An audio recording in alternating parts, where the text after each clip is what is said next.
আসসালামু আলাইকুম, কেমন আছেন আপনারা সবাই? আশা করি সবাই ভালো আছেন।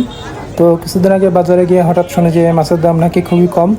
তো আর কি করা, সাথে সাথে আমরা গাড়ি নিয়ে বের হয়ে পড়লাম পাশের একটি গ্রামে, বিলের পাশে একটি গ্রাম। ওখানে আমরা গেলাম একটি বাজারে, গিয়ে দেখলাম এই মাছগুলো।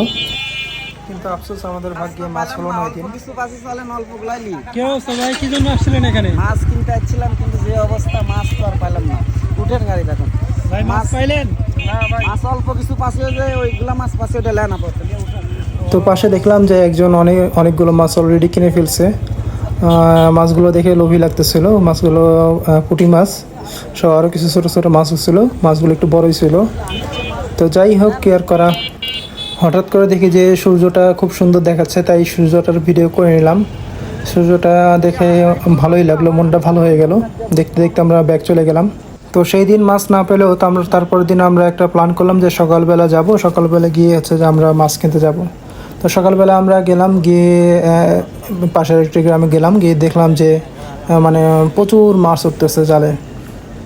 আপনারা দেখতে পাচ্ছেন যে মানে কি পরিমাণ মাছ উঠতেছে প্রতিটা ঝাঁকে। গ্রামের অনেক লোকাল মানুষের আপনারা দেখতে পাচ্ছেন যে মাছ ধরতেছে। মানে মাছ ধরার একটা উৎসব তৈরি হয়ে গেছে এখানে। ছোট বড় সবাই মাছ ধরতেছে। তো যাই হোক, এই দৃশ্যটা দেখতেও অনেক ভালো লাগলো। হ্যাঁ, দেখেন কত বড় বড় পুঁটি মাছগুলো ধরা পড়তেছে জালে।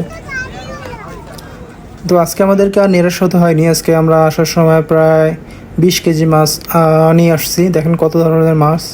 এখানে মাছগুলো আপনাদেরকে দেখাচ্ছি। দেখেন এখানে ছোটো ছোটো কয়েকটা বোয়াল মাছ ছিল, পুঁটি মাছ ছিল, আর অন্যান্য মাছ ছিল।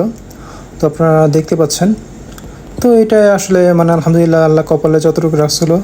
ফেরার পথে আমরা এই মাছগুলো একটা ঝাঁক থেকে সম্পূর্ণ নিয়ে নিই। প্রায় 20 কেজি প্লাস মাছ ছিল ওখানে। আমরা দুইজন ছিলাম, দুইজনে অর্ধেক অর্ধেক করে ভাগ করে নিয়ে নিই।